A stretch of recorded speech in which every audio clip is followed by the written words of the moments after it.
Now tuning in to Earbud Media. Audio for everyone.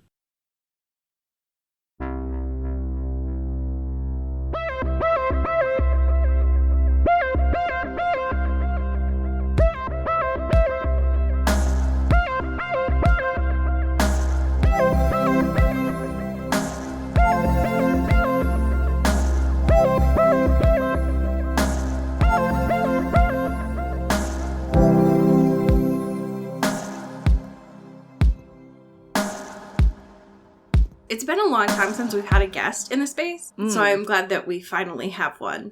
Just here, not like physically with us, but just like the spirit of them here today. Right. And who specifically would that be? Billy Burke's IMDb account. Ooh, yes. I'm so excited. And honestly, I can't believe this, but I will admit to being a fake fan that I've never pulled this up before. Seriously, who even are we? Apparently, fools. Fakes. Yeah, yes. Frauds. I am relinquishing my power from this show. I have some amazing news for you.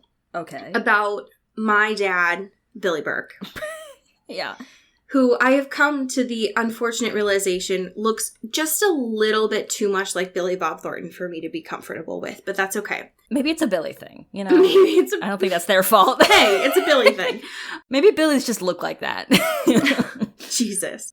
I will never look at a Billy goat the same. That's for damn sure. I am so excited to say that Billy Burke is not just a Washington native, which is amazing. Uh-huh. I'm immensely grateful for.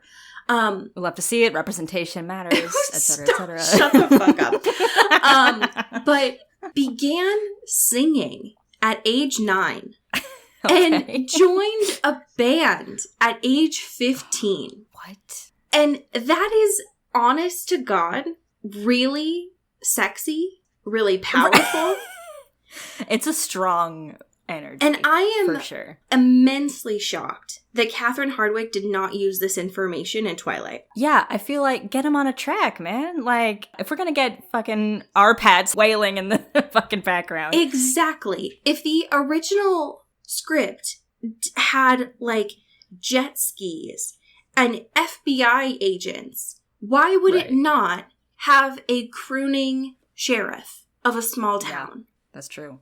And are you not saying that there is nothing more beautiful than this small town shy dad who loves to sing and this immortal doctor who are just in love? Are you fucking kidding me? That sounds fake. Yeah, come on. I cannot believe that was not utilized. Are you joking? Every episode we just find out that more and more that we should have written Twilight. Someone give me the script. I would do ungodly things to it. Yeah. Let us in. And just let us in. I am just shaking at the gates, just like, let me in. That does bring up the question of the, like, Forks celebration that they do each year for Bella's birthday. Does Billy Burke, in fact, sing? Because I do have a couple of questions. Because he was supposed to be a guest, right? Yes. Like, he was supposed to come in for that. Correct. What if for the next fully vaxxed up fucking remember Twilight whatever thing, that Billy Burke just, like, does a crazy set? Oh my God. I would pass out.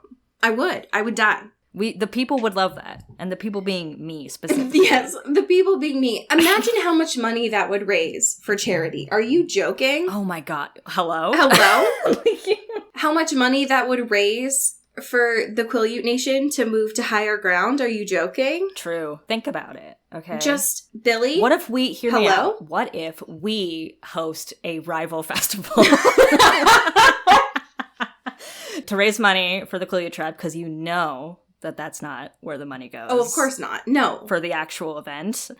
We make our own shit, get some heavy hitters as much as we can. Absolutely. Just make a full fucking Lollapalooza festival situation. Yeah. In Forks. Absolutely. Would it have to be in Port Angeles? Because, one... Oh, yeah, right. That's the only other place. So it's a mile... That's it's true. like 60 miles away. And... Sure. Hear me out. because I know this from personal experience. Port Angeles also has a Taco Bell. So. Okay, so already we could just vibe at the Taco Bell. Hear me out, fuckers. Have a little open mic at the Open mic at the Taco Bell. Raising money, singing songs. Billy Burke's here.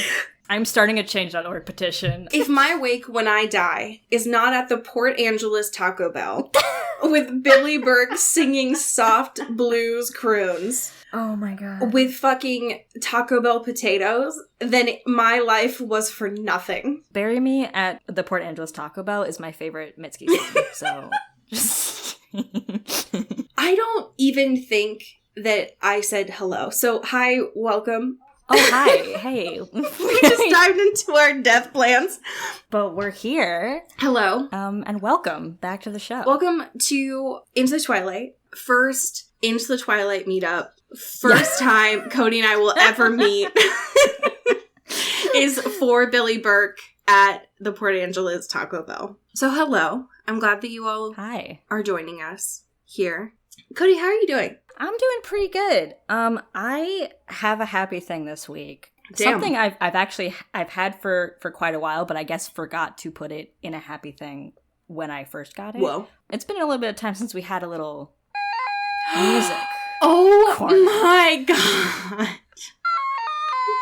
Got a little fun guy here. And I know Welcome back. the people have been clamoring, where's the stylophone? I hear you, I hear you, I hear you. Every week you're always like, where's the stylophone? If there's one thing I associate with Cody, it is your kazoo. So where's my electronic kazoo? I'm sorry. She's a little out of commission right now, but I might get a replacement or something. But in the meantime, I do have a Jim Henson's Muppet Babies fucking keyboard for babies, for literal children.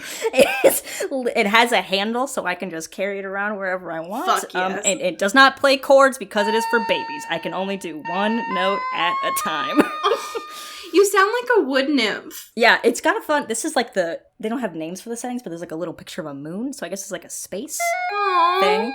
This is a toy for children that I now own for whatever reason. I got on eBay. Now I just have it. So, but it makes fun little sounds. I like to imagine where you sit for your podcast. I like to imagine in my little, like, brain palace that sitting around you are just a lot of trinkets from, like, the misfit toys section of eBay. Like, yes. You are in the land of eBay where you sit. Yes. Almost everything on my desk and on the shelves of my desk is from eBay / a old technology from like the early 2000s / earlier. This is from 1987.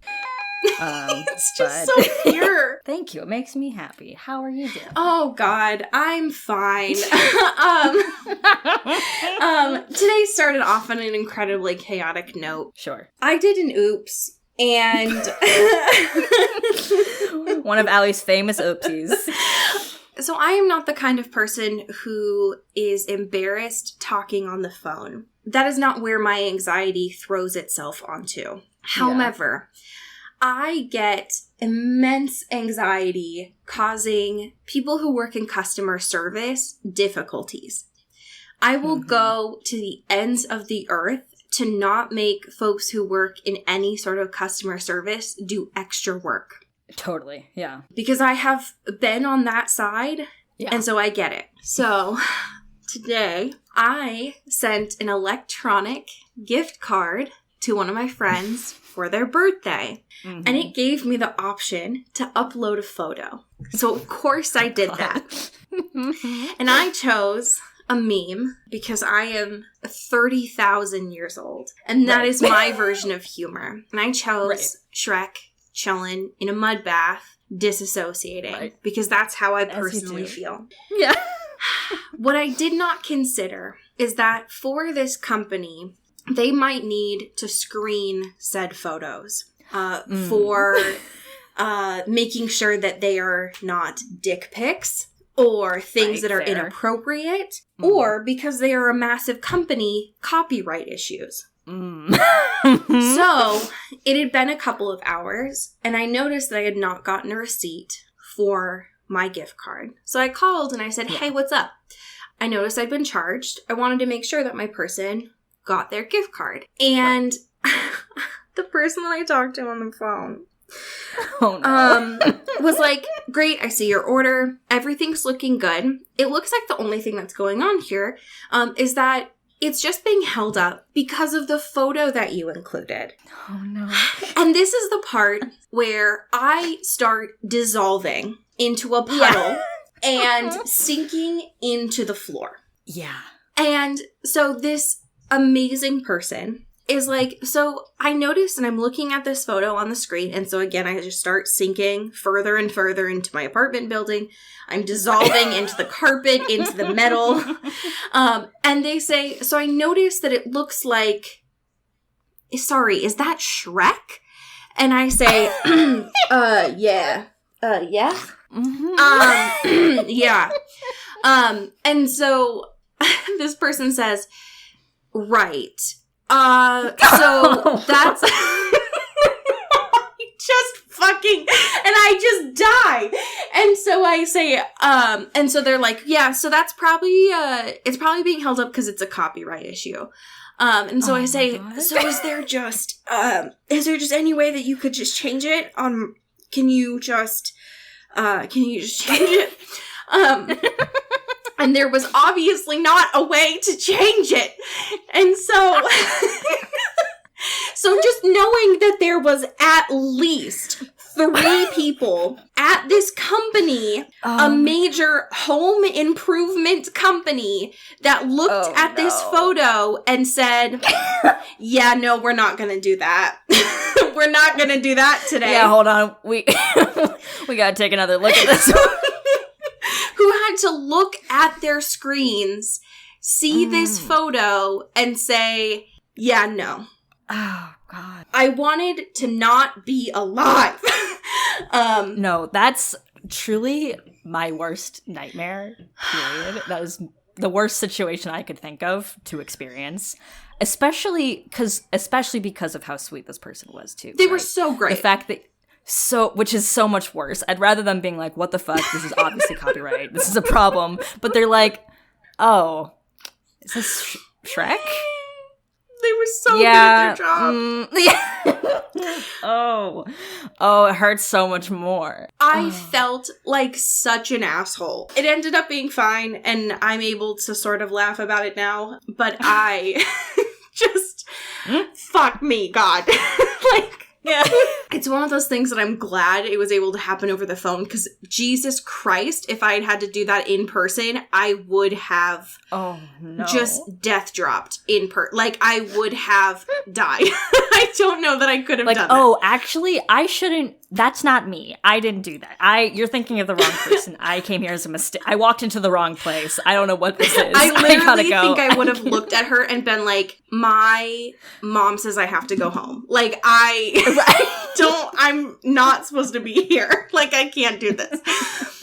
Oh my God. Oh my God. Wow. Incredible. Anyways, we have somehow wilder news this week. Yes. And we have I can believe it. Yeah, if y'all can believe it. Could you introduce us to our first piece of news, our most important piece of news? It's crucial. It's so important. Because every now and again we get like Twilight-ish news that kind of just cycles a lot of like retrospectives or whatever the new thing someone on the cast is working on or whatever. Yes. But it's rare that we get a specific piece of pop culture that explicitly references Twilight. That just looks us in the eye and does it. Right, and objectively the best scene, which is the baseball scene. Of course I am talking about Tessa Violet's music video for Games, which is literally just almost shot for shot the baseball scene in Twilight. And it's incredible. Hey, Tessa, what's good? Hey, Tessa. Hey, what's up? Listen. Did you... How about we... Did you, Tessa, plan to awaken that many people's sexuality with this? Because you did it. It's okay. You can acknowledge it. Right. And that's fine. And it's honestly, that's great. Good for you. Good that's on incredible. you. You know what I mean? Yeah. This is buck wild on so many different degrees. Yes! Yeah. To be able to look straight in the face and be like, oh, that scene? Oh, that scene with Muse? I'm gonna just do it. It's okay. I'm gonna just do it for me. Just for me and my friends. For my friends? Yeah, we got it. For my friends? Fucking Christ, Tessa. It's so good. It's so good. They got, like, the right shade of blue, everything, too. It, like, feels so close to it, you know? Oh, my God. It's incredible. I love it. It's great. 10 out of 10. Put that shit on IMDb. Looks great. Love it. Tessa, also, come on. Hey, Tessa. Whenever you want. Open invite. Open invite. Always. Always. Let's talk about Twilight. Doors open. Doors open. Wink. Wait. Shut up. It'll be great. We have some You news. And this is a little bit spicy. Yes. There's a little bit of drama. Just a little bit spicy. One, I live for spice. Yes. If there's one thing that you know about me, it's when I have a lot of fears and I live for spice. Oh, sure. This is great. So the last time that we talked about You, we did not know the release date, but we knew it was coming sometime next year. Right. That has changed. Bum, bum, bum. Because of the one, the only, looks like he could be my brother, Finn Wolfhard. Welcome to the space. Welcome to the space, my almost brother, I'm pretty sure. Yeah. This is probably old news by the time that this comes out, but apparently Netflix was supposed to be doing this presentation for their stakeholders and was like, hey, we've got so much stuff coming out. Give us money, please. We've got so many things. Yeah. It's going to be Stranger Things. It's going to be all this stuff. It's going to be great. All of the hits. It's going to be great. All your faves. And then Finn from Stranger Things leaked. He wasn't supposed to do this. And he was like, yeah, Little Stranger Things isn't coming out this year. And they were like, Finn, what the fuck? We're just about to do this presentation. Shut the fuck up. And he was like, well. Oopsie. Everybody makes mistakes. And so Netflix had to scramble because their stakeholders were pissed that they gave them money and nothing is coming out on Netflix this year. And so they scrambled and said, oh, You, season 3? It's not coming out next year. It's coming out this year. Duh. We all knew that. Whereas everyone who is currently in production on set for You is looking at them like, sorry, what? Right. We're hello? currently filming right now. What are you saying? Yeah. So they are apparently looking for an October or November release date for You season 3 because of all of this. So we love a little bit of spice. Yeah. Anyways, who's to say? Who knows? Could be in the horizon. Right. So Anyways, we'll see. Could you take us to Dakota Johnson Corner? it would be an honor, actually. Thank you. Thank you. This is from Vogue, baby. Hell yeah. Getting fancy over here. Dakota Johnson, finally, My wife. is going to play a Jane Austen heroine Finally. for Netflix. Netflix's version of Persuasion. Hell yeah. I think that's a good fit. I mean, I know there's a 1,000 Jane Austen adaptations, and Sure. do we need more? Maybe not. Mm. But will I watch Dakota Johnson in some sort of period clothing? Absolutely. Always. Yeah, but apparently it's a modern, witty approach. Plus, I feel like this will give her an opportunity to be more humorous, which we know she Yeah, does I think it'll be- best with. Yeah, she can be very funny. We just need to let her be funny. Right. I agree. I'm excited for it. Yeah, and it'd be really fun. So I am intrigued.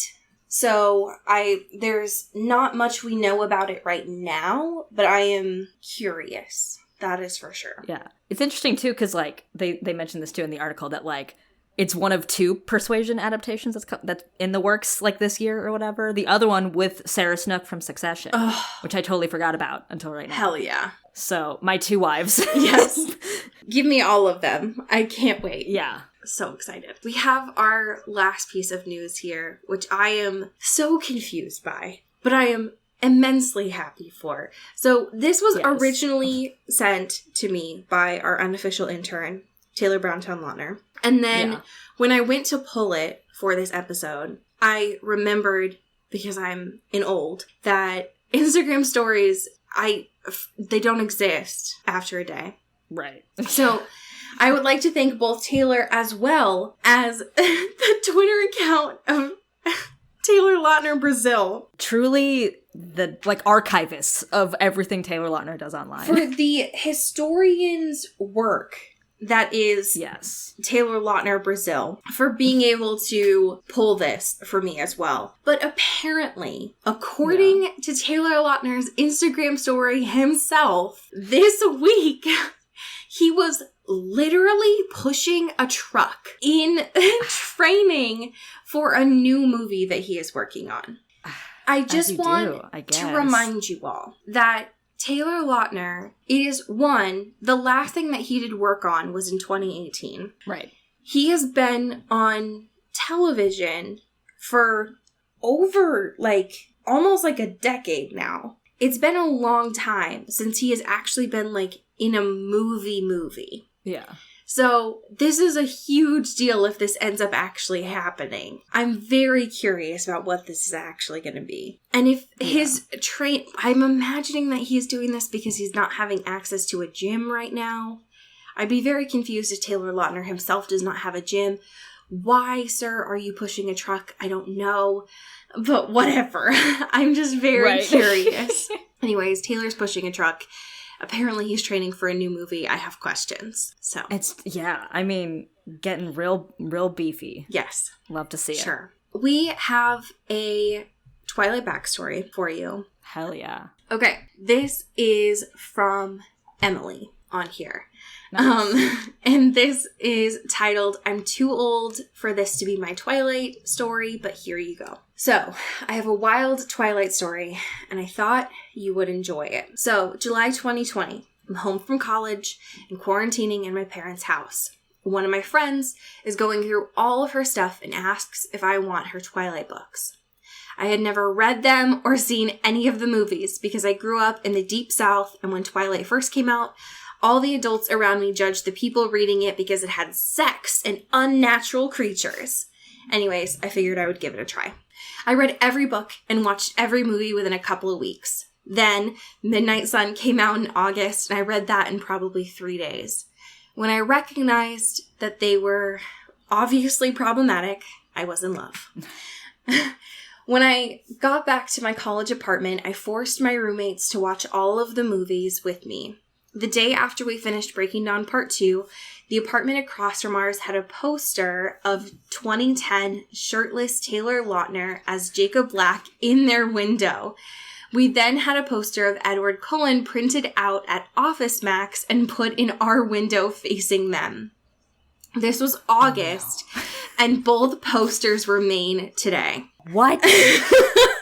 But that's just one part of this story. I really enjoyed the Twilight Saga, but my love was primarily directed towards our boy, Robert Pattinson.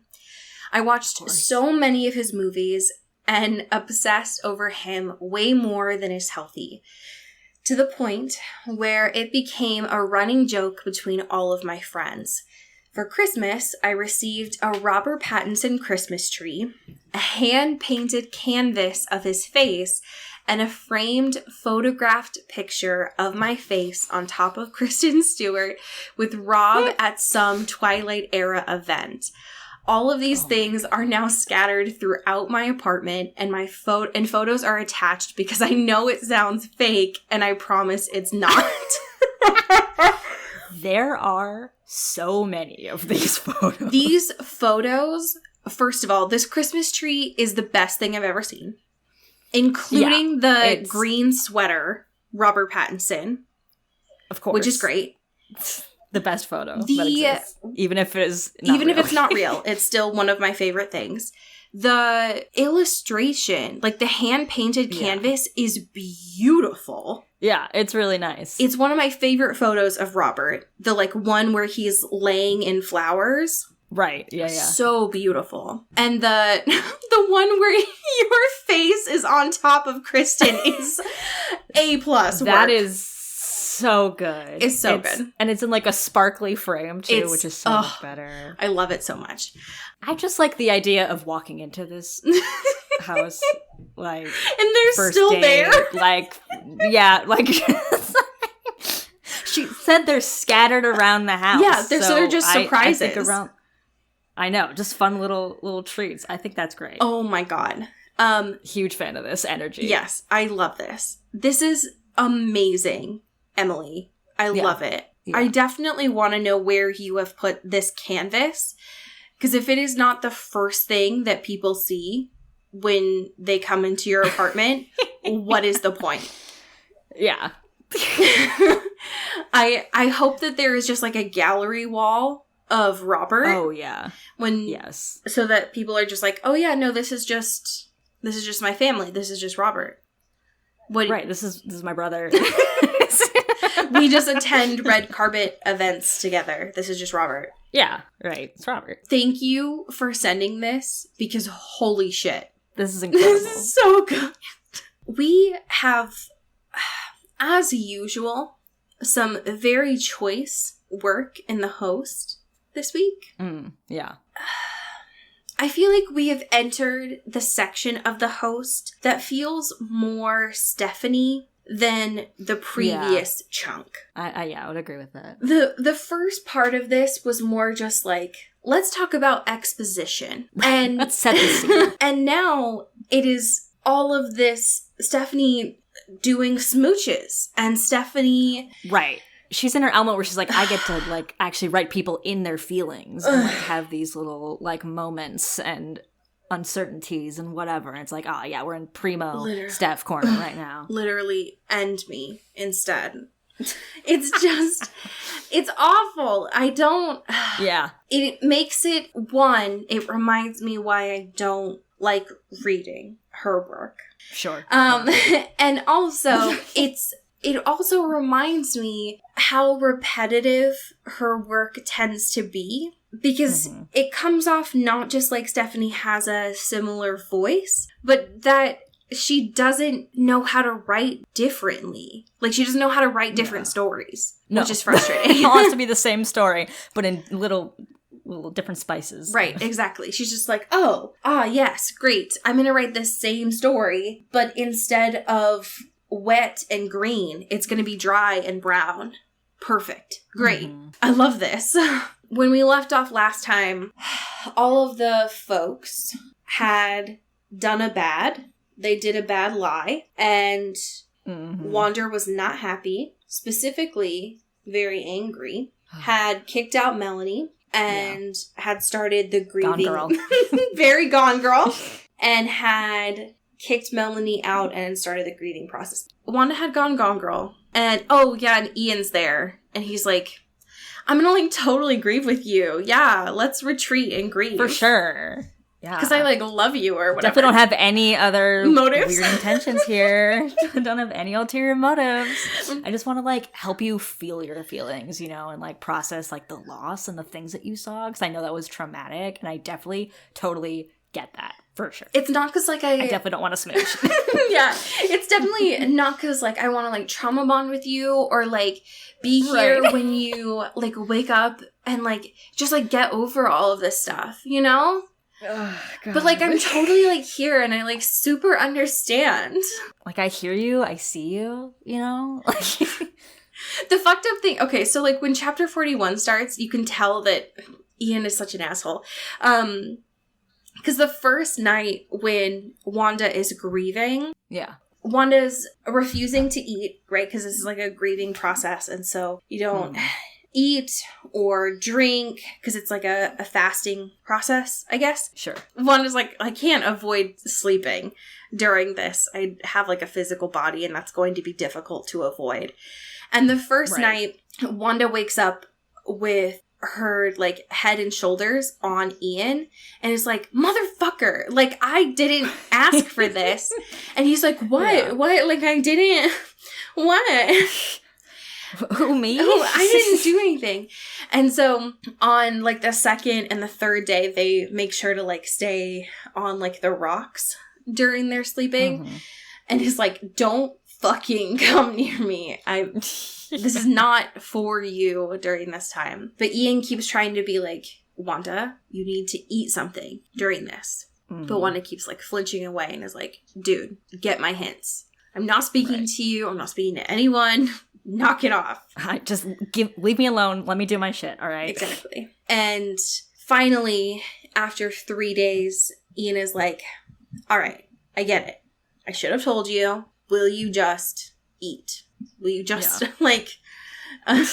you are not going to the bathroom. You are not drinking water. At some point, your physical body is just going to give out. Can you just, take care of yourself, please? So things are not going well at this point. Right. And Ian finally leaves. And not for good, because Jeb comes in. Welcome, Jeb, back into the space, everyone.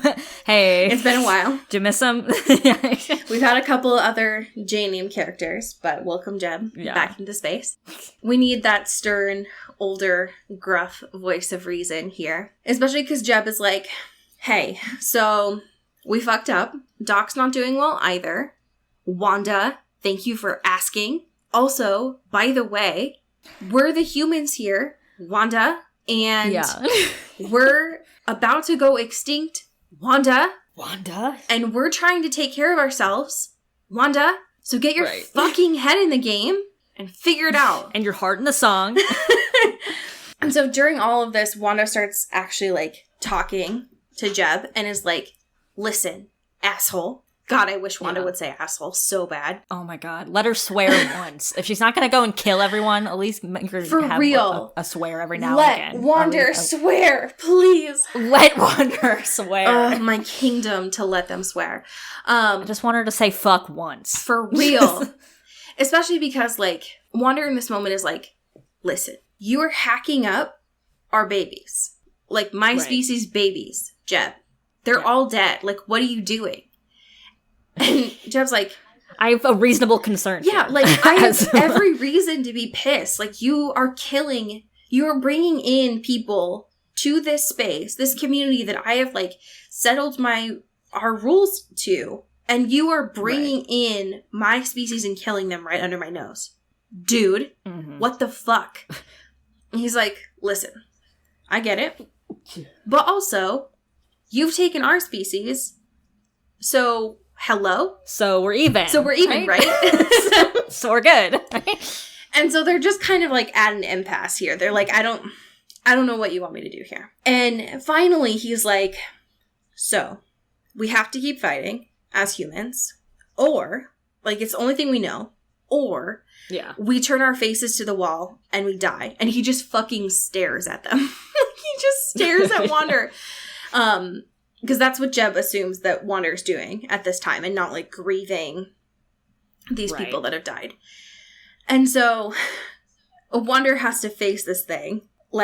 Do I continue grieving while recognizing that they have kind of finished grieving? That's why they're talking at this time. Or do they get their head in the game and figure out what to do? So cue Kenny Ortega's choreography here. Yes. Someone get Wander a basketball. Let's do this damn thing. Oh my God. Let's get a dance break in here. Let's go. Come on. Let's go. I'm ready. God.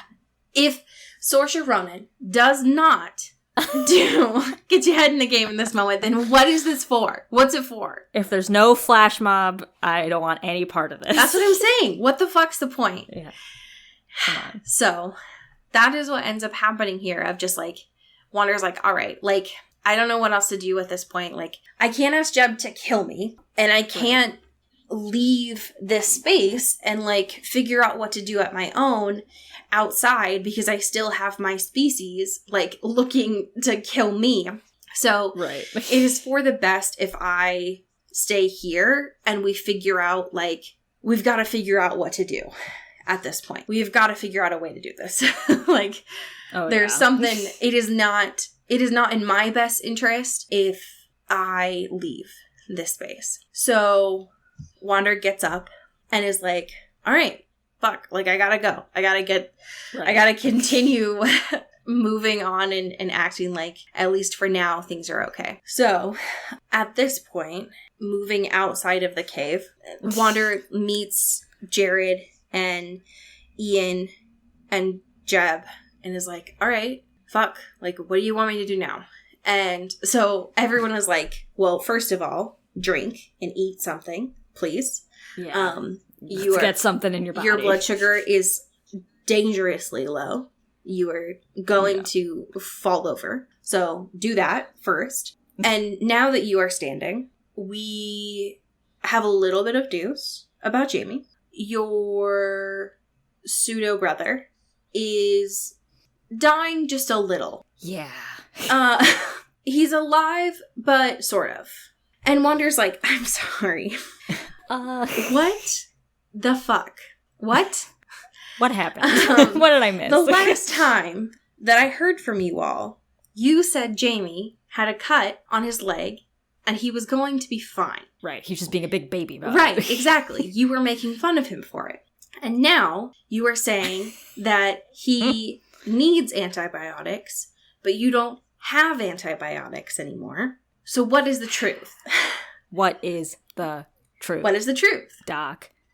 So when they go to see Jamie, he is struggling. He is burning up, and not like Jonas Brothers burning up. No. He is like He's very ill. He is incredibly ill. aggressively ill. Yeah. Like red and sweaty teenager who should be hungry always and says that he is not hungry. Not good. And struggling. Yeah. Which is not great. The other issue with all of this is that seeing Jamie a couple steps from death's door should be bringing Melanie back into Wanderer's head. Right. However, hello, that's your boy. That's your boy. That's your brother, Melanie. Where are you? Come on. Hello. Hello? Wake up. And Melanie is nowhere to be found, which is not great. So Wanderer has to step aside and leave Jamie in his moment of need. And this chapter ends with Wanderer pulling Ian aside and asking, hey, in very Eclipse pre-battle moment, Yes. Yeah. like Kristen vocal fry fashion, asking Right. Ian to kiss her. And that is where this chapter ends. Bum, bum, bum. Stephanie, I swan to John. Why? I swan. Every time we do this. It's just, like, this chapter ends with Wanderer saying, like, I need you to kiss me. And I can hear when Stephanie typed this. And Yeah. it's just, I know that person on TikTok who's just like, Jacob! Like, I can see the hands in the hair. I can hear the, like, scream. Like, I know exactly what this sounds like when Stephanie typed it. Oh, yeah. It's just, like, fuck Come off, on. Stephanie. Come on, girl. Chapter 42 is too many smooches. So many. Too many. High smooch ratio. Too high. The caliber is way off. And that's kind of Stephanie's whole thing, right? It's just like, Yeah. how many smooches can I get in? Because we can't do the sex, right? Because that only happens after marriage. After marriage, right? So- To make baby. To make demon baby. Yeah. So to make demon baby that kill woman. So how much kiss can I do where abdomens are touched, where wrists are clasped, where it's just like, how many body parts can be touched over clothing in these kisses? Right. Stephanie. It's like you're playing Operation. Like, stop. Yeah. I don't like it. I don't like the way that Stephanie describes kisses. It makes me feel like I'm in health class again. It's anti-horny. It is. It's all just so, like, medical. It is. Anyways, so Wanderer asks Ian to kiss them. It doesn't, I mean, it goes well in the sense that, like, Melanie's not there. So it's Yeah. just the two of them, which seems good for Wanderer and for Ian. So congrats on the kiss, I guess. Yes. Go team. Good job. We did it. Good job on that. But it doesn't work in the sense of getting Melanie back. So Yeah. they have to do this again. Let's gotta try a little experiment. Keep kissing. You just gotta do it again. So Ian goes and gets Jared. And Wander is like dying inside. It is just like, I'm so embarrassed. I can't believe this. Which honestly, same. Like, I would also be very embarrassed if I had to ask someone to kiss me. Hey, can you pass a message? Because it feels so elementary school. Yeah. But that's fine. Anyways, there's a lot of descriptions of Stephanie. There's a lot of Stephanie's descriptions of kissing. There's lots of, like, trails of fire. There's lots of, like, jaw cups. It's just lots of weird anatomy descriptions. Anyways, Melanie comes back, is the good thing to know. She's here. She's back. We got her. She's pissed. So she's back. Yeah. Which is good. It's the only way to channel her. It's like, you gotta make her just so mad. She's just so angry. But Jared's happy that she's back. Wanda's happy that she's back, but also Wanda gets very sad trying to realize that, like, there isn't really a way for Wanda and Melanie to coexist. Mm-hmm. And as soon as Wanda starts to recognize that, they're like, aw, beans. Like, that fucking sucks. Like, yeah, right. Aw, man. So that's also a bummer. Wanda's back. Also, Melanie's back, caught up on what all has been going on. So the gang's all back. We just gotta make sure that, like, Jamie's alive now. Yeah. Fingers crossed. Fingers crossed. I mean, Stephanie wouldn't kill Seth. So. No.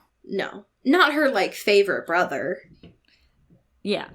Right? That was Stephanie's brother. That's Stephanie's brother. She wouldn't kill her favorite brother.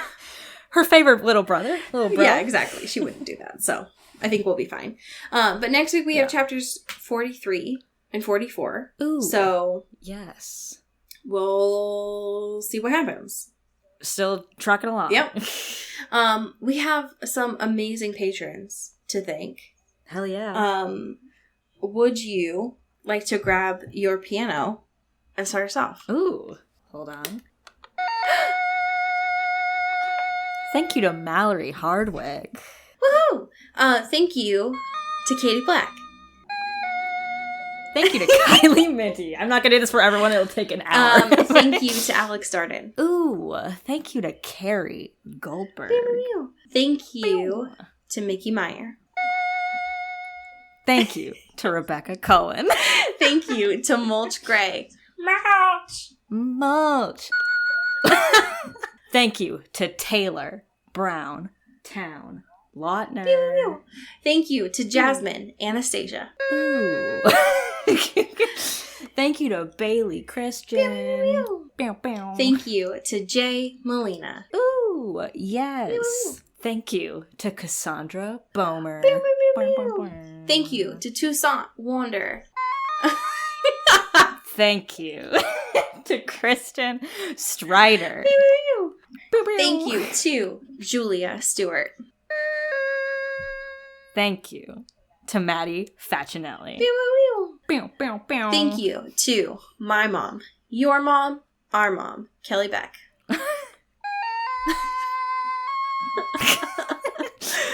Thank you to Sophia Salinger. Thank you to India Peach. Thank you to Casey Yorkie. Thank you to Sarah Blythe. Ooh, yes. And last but not least, thank you to Lara Forty. It's just so soft and pure. It's so soft. I mean, I could make it louder if we wanted, but I'm not going to do that. No, it's just like, it makes my heart feel good. I love it. Yeah, it's a nice little serotonin. I love it. For everyone. For all involved. You're welcome. I love it. We have a fan fiction this week that I pulled. I did it myself. Okay. Whoa. Which means that I understand the references, which is great. Okay, that's good. Yeah, I guess. This is a fan fiction that was published on November 20th, 2014, and was never updated ever again. Which is so sad when you see what it is. This was written by Harley 23 Black, and it is titled Twice School Musical. Oh, no. Here's the description. After a disastrous first year with the Cullens and their subsequent abandonment of her, Bella decides to start anew and moves to Albuquerque to complete her high school career with her cousin, Gabriela Montez. After an arduous and rather humorous plane ride later, Bella is confronted by the exact same face as on the plane. Bella's in for a show. Oh, God. This is from chapter 1. I still can't believe that the Cullens have left right at the end of freshman year, even after all we went through to have a relationship.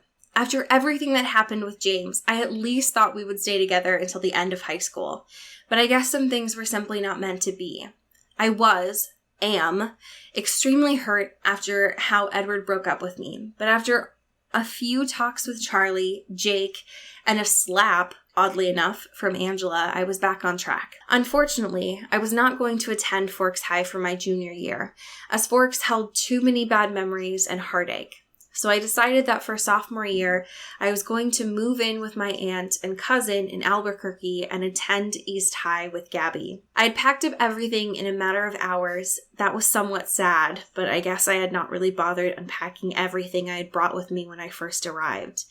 Perhaps I knew that one day I was meant to leave, much like my mother. I looked around my now bare room and thought, I wouldn't see this room for quite some time. Aunt Sharon was already coming to pick me up, so at least I could be settled before school started. Something told me this glimpse, fleeting and somewhat blurry with sadness, would be my last. Charlie called me from downstairs, shaking me from my musings. Belle, could you come down here quickly? End scene. Wow. It is wild that this somehow starts or ends with a but they never get to that. I don't know what that is referring to. Oh no. They say that in their summary, but I don't know what it's referring to because they don't get to it. It's just edging. It is. We're just waiting for the end of this fanfic. It is. So I'm immensely curious what this fanfiction author was trying to do. But maybe someday in the future they will return to this fanfiction from 2014. Yeah. Damn. Yeah. A very bold crossover for them. But best of luck. Best of luck from them. Absolutely. Keep on trucking. Keep on trucking. Maybe they took that effort and turned it into the Taylor Lautner Brazil account. They just shifted their effort. Maybe. Honestly, yeah. That's a worthwhile endeavor. Yeah. Absolutely. Yeah. Appreciate your service. Yeah, you know what? Thank you for the service that you have done for us and also our country. So we appreciate that. Yeah. Well, folks, as we say here in not just Forks, not just Port Angeles' Taco Bell, but here in the Pacific Northwest. Get bit. And get whipped. Woo! Oh, man, I want to go to that Taco Bell. God damn. The things I would do for Taco Bell's potatoes right now are ungodly. Into the Twilight is an Earbud Media production. Our theme music is by Eli Krause, and our artwork is by Maddie Padilla. Follow the show on Twitter at Into the Twilight, and support us on Patreon at patreon.com/intothetwilight. Send us an email or a fanfiction at intothetwilightshow@gmail.com. You can find Allie at Into Wild Places and me at Cody Currow.